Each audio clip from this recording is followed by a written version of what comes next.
प्रिय विद्यार्थियों, पिछले व्याख्यान में हमने महाकवि बाणभट्ट द्वारा रचित जो कादम्बरी है उस कादम्बरी के पूर्व भाग का जो शुकनासोपदेश है उसमें प्रधान अमात्य जो शुकनास हैं वो चंद्रापीड़ को उपदेश दे रहे हैं, क्योंकि उनका राज्याभिषेक युवराज के पद पर अभिषेक होने वाला है। इसलिए उन्हें शिक्षा देते हैं युवावस्था में किस प्रकार से व्यक्ति विकारों से युक्त हो जाता है, कौन कौन सी वस्तुएं हैं जो व्यक्ति को जो है युवा अवस्था में जो व्यक्ति है उस व्यक्ति को पतन की ओर ले जाती है। तो यहाँ पर जो शुकनास है वो चंद्रापीड़ को लक्ष्मी के विषय में बता रहे हैं कि लक्ष्मी किस प्रकार से व्यवहार करती है,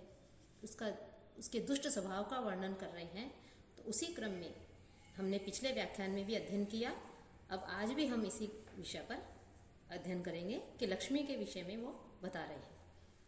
कि अद्यापि आरूढ़ मंदर परिवर्त आवर्त भ्रांति जनित संस्कारे परिभ्रमति। अब लक्ष्मी के विषय में ही वर्णन करते हुए शुकनास जो है वो चंद्रापीड़ को कह रहे हैं कि यह जो लक्ष्मी है, यह लक्ष्मी समुद्र मंथन के समय मंदराचल जो पर्वत है उस पर्वत के भ्रमण से, उसके घूमने से जो भ्रमर उत्पन्न हुआ था उसके कारण ही मानो लक्ष्मी भी उसमें घूम करके उस संस्कार के कारण ही संस्कारवशी मानो अब घूमा करती है तथा एक स्थान पर जो है स्थिर नहीं रहती। कि मंदराचल के घूमने से जो भंवर उत्पन्न हुआ था उस भंवर के साथ साथ लक्ष्मी के भी घूमने से संस्कारवश आज भी लक्ष्मी जो है वो घूमती है। साथ ही फिर आगे कहते हैं वो कि यह लक्ष्मी जो है यह कैसी है, कमलनी संचरण व्यतिकर लग्न नलिन नाल कंटक शतेव क्वचित अपि निर्भरम आबध्नाति पदम। कि यह लक्ष्मी है, यह कमल वन में विचरण करने के समय जो कमल दंड का जो कांटा होता है, कमल नाल का जो कांटा होता है, उस कांटे के लग जाने से जैसे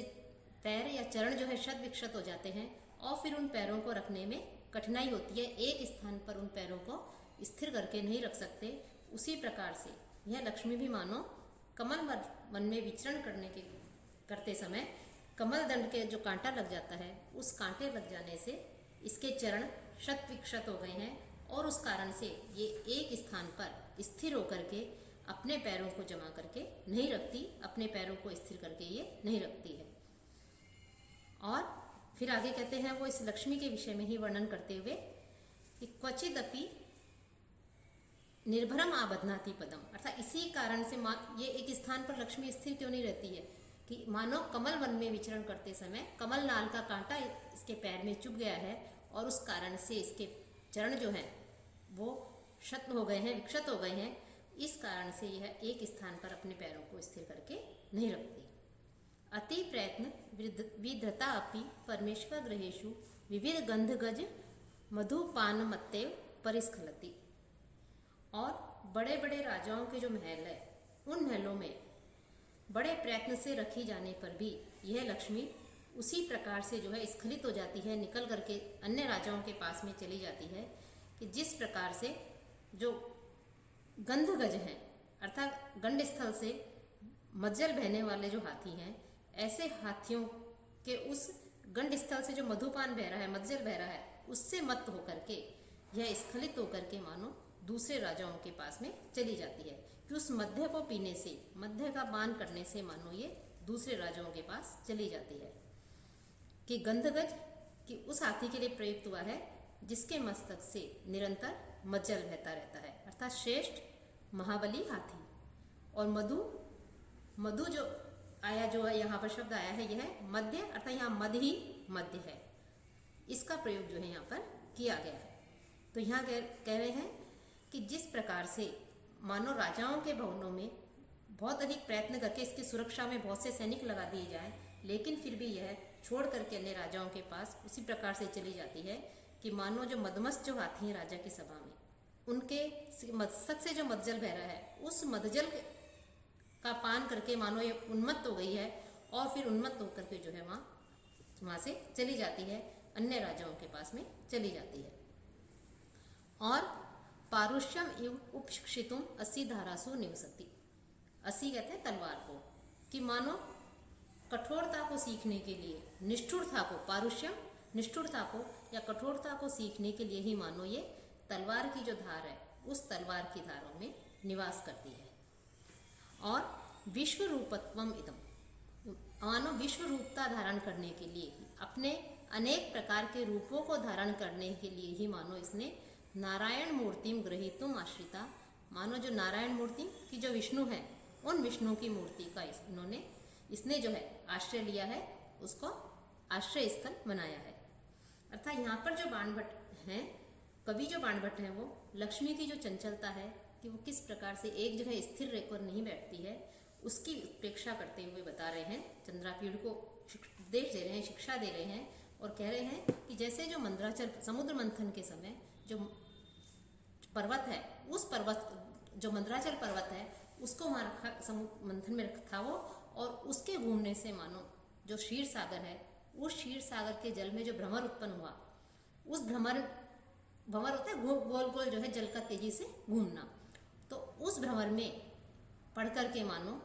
उससे मुक्त होकर के भी संस्कारवश उसी घूमने के संस्कार के कारण ही यह लक्ष्मी मानो अभी तक जो है घूम रही है, अर्थात एक स्थान पर स्थिर होकर के यह नहीं रहती है। और इसी संबंध में कवि लक्ष्मी के विषय में दूसरी उत्प्रेक्षा करते हुए बताते हैं कि जैसे कमल वन है, उस कमल वन में विहार करते हुए कमल नाल के जो कांटे हैं वो मानो इस लक्ष्मी के पैर में चुभ गए हैं, और पैर में चुभने के कारण यह आज भी मानो क्योंकि पैर में कांटा चुभने से मानो इसके चरण जो हैं वो क्षत विक्षत हो गए हैं, उनमें घाव हो गए हैं, इस कारण से मानो ये आज भी एक स्थान पर अपने चरणों को स्थिर करके नहीं रखती, अर्थात एक राजा के पास में या किसी एक व्यक्ति के पास में स्थिर होकर ये नहीं रहती, यह अन्य व्यक्ति के पास में चली जाती है। कि जिस प्रकार से मद्यपान अर्थात मदमस्त जो व्यक्ति होता है, कोई मद्यपान कर ले, सुरापान कर ले, और उस व्यक्ति को कितना ही हम उसको अपने नियंत्रित करने की कोशिश करें, उसको पकड़ें, लेकिन वो फिर भी जो है हाथ से छूट करके बार बार जो है गिर जाता है। उसी प्रकार से लक्ष्मी भी अनेक राजाओं के द्वारा अपने महलों में बहुत प्रयत्नपूर्वक रखी जाने पर भी वो अन्य राजाओं के पास में चली जाती है। यहाँ पर कवि उत्प्रेक्षा करते हुए कहते हैं कि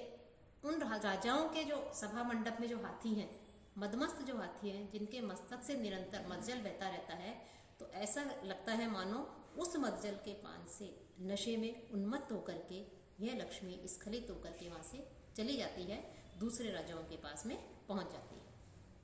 और जो तलवार है, उस तलवार की धार में लक्ष्मी निवास करती है, अर्थात जो पराक्रमी होगा, राजा वीर होगा, अपने शत्रुओं को पराजित करेगा, उसी के पास जो है लक्ष्मी रहती है। तो कह रहे हैं कि लक्ष्मी जो है मुख्य रूप से मानो तलवार की धार में निवास करती है, और तलवार की धार में निवास करने के कारण इसने कौन सा गुण सीखा? निष्ठुरता। कि कठोरता अर्थात निष्ठुरता सीखने के लिए ही यह लक्ष्मी मानो तलवार की धार में निवास करती है। और शत्रु का अर्थात कि शत्रु जो है, उस शत्रु को तलवार के द्वारा उस शत्रु का वध करके, उसको पराजित करके, उसका जो स्वामी है, जिसके पास वो अभी तक थी, लेकिन उसका भी जो है छोड़ करके वो लक्ष्मी अपने मित्र को छोड़ करके, अपने जिस स्वामी को छोड़ करके, उसका परित्याग करके कि जो दूसरा शत्रु है उस शत्रु के पास में चली जाती है। और अर्थात ये दूसरे शब्दों में ये कह सकते हैं कि लक्ष्मी जो है युद्ध क्षेत्र में राजा को बिना रक्तपात के, बिना शत्रुओं का वध किए, पराजित किए लक्ष्मी प्राप्त नहीं हो सकती। और लक्ष्मी और जो भगवान विष्णु है, जिन्हें नारायण कहा जाता है, इनका संबंध अत्यधिक प्रसिद्ध रहा है। और इसी संबंध में जो महाकवि हैं वो उत्प्रेक्षा करते हुए कहते हैं मानो कि अनेक प्रकार, जिस प्रकार से जो भगवान विष्णु हैं वो विष्णु अनेक प्रकार के रूप धारण करते हैं, उसी प्रकार से अनेक रूपता को धारण करने के लिए ही ये जो लक्ष्मी है,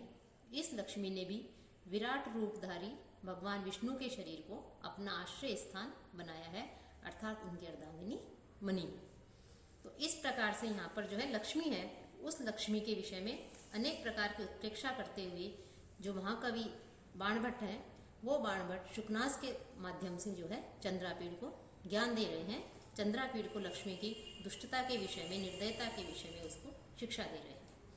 इसी क्रम में वो आगे कहते हैं कि अप्रत्यय बहुला च दिवसांत कमलम इव समुपचित मूल दंड कोश मंडलम अपि मुंचति भूभृजम। कि यह लक्ष्मी जो है, और कैसी है यह लक्ष्मी, कि अत्यधिक विश्वसनीयता की वाली नहीं है, कि अप्रत्यय बहुला, कि अत्यधिक अविश्वसनीय वाली है। लक्ष्मी के ऊपर जो है विश्वास नहीं किया जाता कि आज लक्ष्मी हमारे पास है तो कल भी हमारे पास ही होगी। इस प्रकार से हम उसके ऊपर विश्वास नहीं कर सकते कि किसी भी प्रकार से लक्ष्मी विश्वास की पात्र नहीं है।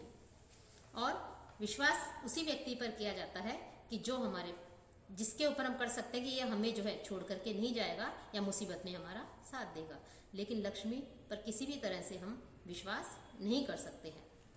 और जिस प्रकार से जो कमल होता है, कमल होते हुए भी वो दिन ढलने पर मूल, दंड, कोश और मंडल वाले भी अपने आश्रय कमल को छोड़ करके जो है वो चल देती है। अर्थात हम ये कह सकते हैं कि मानो जो लक्ष्मी है, यह लक्ष्मी किसी तरह से विश्वास के योग्य नहीं है। कि कमल जिस प्रकार से दिन के समय पूर्ण रूप से वृद्धि को प्राप्त होता है, जड़, नाल, कली आदि सभी हैं उसमें, लेकिन वो संध्या काल के समय जैसे संध्याकालीन कमल जो है वो मुरझा जाता है, उसी प्रकार से जो राजा है वो राजा भी सैन्य शक्ति से संपन्न हो, दंड शक्ति से संपन्न हो, उसके पास कोष आदि भी हो, राज्य आदि भी हो, लेकिन ऐसे राजा को भी छोड़ करके वो लक्ष्मी चली जाती है। कि जिस प्रकार से कमल अनेक प्रकार की, दिन में जो कमल नेत्रों को आकर्षित करता है, वही कमल संध्या काल के समय, दिन ढलने के समय जो है उतना आकर्षक नहीं रहता, उसकी शोभा जो है वो उसे छोड़ करके चल देती है। उसी प्रकार से मूल, दंड, कोश और मंडल आदि से समृद्ध जो राजा है, उस राजा को छोड़ करके भी लक्ष्मी जो है अन्य राजा के पास में चली जाती है। लते विटपकान अध्यारोहति। कि जिस प्रकार से लता है वो वृद्धि को प्राप्त करने के लिए अन्य वृक्ष की शाखाओं का आश्रय लेती है, और कोई लता होती है, बेल होती है, वो बेल किस पर चढ़ती है, किसी वृक्ष के ऊपर, तो वृक्ष की शाखाओं के सहारे चढ़ करके वो बेल विकसित होती है, ऊपर चढ़ती है। और उसी प्रकार से लक्ष्मी भी जो धूर्त है, विटप अर्थात जो धूर्त हैं, दुष्ट हैं, उन दुष्टों का सहारा लेती है, उनका आश्रय लेती है। गंगे वसु जनन्य अपि तरंग बुद्बुद चंचला। कि 8 वसुओं की माता होते हुए भी, 8 जो वसु हैं उनकी माता होते हुए तरंग बुद्बुद चंचला, कि लहरों, तरंगों एवं बुलबुलों से चंचल बनी गंगा के समान है लक्ष्मी भी जो है अत्यधिक चंचल। कि लक्ष्मी जो है धन को उत्पन्न करने वाली है, धन की उत्पादिका है, स्वयं धन है, लेकिन फिर भी यह लहर एवं बुलबुलों के समान चंचल है, छोड़ करके चली जाती है। और दिवसकर गति इव प्रकटित विविध संक्रांति। और सूर्य जिस प्रकार से अनेक प्रकार की संक्रांतियों पर संक्रमण करता है, राशियों पर संक्रमण करता है, कि 12 राशियां कही गई हैं, और हर मास में सूर्य जो है एक राशि के ऊपर रहता है, अर्थात उस राशि पर संक्रमण करता है, विचरण करता है। उसी प्रकार से जो लक्ष्मी है वो भी अनेक पुरुष जो हैं उनके पास में विचरण करती है, उनके पास रहती है, एक जगह पर स्थिर होकर के नहीं रहती। पाताल गुहा इव तमो बहुला। पाताल की गुफा के समान अत्यधिक अंधकार से युक्त होती है। कि जैसे पाताल है उसमें अत्यधिक क्योंकि सूर्य की रोशनी वहां नहीं जा सकती, तो वहां अत्यधिक अंधकार होता है। उसी प्रकार यह लक्ष्मी भी अत्यधिक अंधकार से या तमोगुण से युक्त होती है, कि जहाँ पर लक्ष्मी का वास होता है, जहाँ लक्ष्मी का बाहुल्य होता है, वहां पर जो है तमोगुण भी मुख्य रूप से रहता है। हिडिंबा एवं भीम साहसे हार्य हृदया। जिस प्रकार जो भीम है, उस भीमसेन ने उसके साहस ने हिडिंबा नामक जो राक्षसी थी, उस राक्षसी का जो है मन को आकर्षित कर लिया था, मन का अपहरण कर लिया था। उसी प्रकार लक्ष्मी भी साहस के कार्यों द्वारा ही आकृष्ट होती है, उसके अलावा जो है लक्ष्मी आकृष्ट नहीं होती। कि महाभारत के समय जो भीम थे उसके पराक्रम से प्रभावित होकर के, उसके शौर्य से, उसके साहस से प्रभावित होकर के, कि जो हिडिंबा नामक राक्षसी थी उसने जो है भीम से विवाह किया था, और फिर उनके घटोत्कच नामक संतान उत्पन्न हुई थी, जिसका महाभारत में अत्यधिक महत्वपूर्ण कह सकते हैं उसका पात्र अदा किया था उसने। तो इस प्रकार से जो भीमसेन है, उस भीमसेन के साहस ने जिस प्रकार हिडिंबा के हृदय को अपनी ओर आकर्षित कर लिया था, उसी प्रकार लक्ष्मी भी एकमात्र साहस के कार्यों के द्वारा ही आकृष्ट की जा सकती है। प्रावृढ़ एवं अचिर द्वितीय कारणी, जैसे प्रावृढ़ एवं जैसे वर्षा ऋतु होती है, वो वर्षा ऋतु जैसे बिजली को, विद्युत की जो बिजली है उस बिजली को उत्पन्न करने वाली होती है, उसी प्रकार से लक्ष्मी भी क्षणिक प्रकाश व प्रसन्नता को पैदा करती है। कि वर्षा काल में आकाश में बिजली चमकती, जब तेज बादल होते हैं, बारिश होती है, तो उस समय अचानक से बिजली जो है उत्पन्न होती है, लेकिन उसकी वो चमक जो है, प्रकाश जो है क्षणिक होता है। उसी प्रकार से लक्ष्मी भी क्षणिक प्रकाश और जो प्रसन्नता है उसको उत्पन्न करती है। तो यहाँ पर जो आया था गंगे वसु जननी, अर्थात जो गंगा है उस गंगा को 8 वसुओं की माता कहा गया है। और वे 8 वसु इस प्रकार हैं: धव, ध्रुव, सोम, भद्र, अनल, अनिल आदि। और ये सभी, इन सब में जो है प्रथम 7 जो थे, उन 7 को गंगा ने अपनी धारा में जन्म लेने के साथ ही उसमें छोड़ दिया था और उनको मुक्ति प्रदान हो गई थी। और ये सब महाराज जो शांतनु थे उन्हीं के द्वारा उत्पन्न हुए थे। और गंगा ने उनसे, शांतनु से वचन लिया था कि मैं जो कुछ भी कार्य करूंगी आप मुझे उसके लिए रोकेंगे नहीं और न ही उसका कोई कारण पूछेंगे। तो 7 पुत्र जब गंगा ने नदी में बहा दिए, तो 8वां जो वसु था वो जब उत्पन्न हुए, तो राजा जो शांतनु थे उनसे रहा नहीं गया और वो अत्यधिक दुखी हो गए कि मेरे 7 लोग को तो ये बहा चुकी है और ये 8वां है। तो उसको देख करके राजा दुखी हो जाते हैं और वो उससे, गंगा से पूछ लेते हैं, उससे आग्रह कर लेते हैं। और वो फिर जो 8वें वसु है वो बच जाते हैं और भीष्म पितामह के नाम से वो प्रसिद्ध हुए।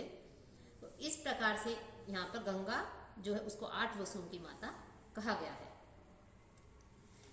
यहाँ पर जो है इस प्रकार से जो शुकनास है, उन शुकनास ने लक्ष्मी के विषय में, उसकी चंचलता के विषय में बताया है किस प्रकार से लक्ष्मी स्थिर नहीं रहती। आगे के व्याख्यान में भी जो है लक्ष्मी के विषय में ही हम अध्ययन करेंगे।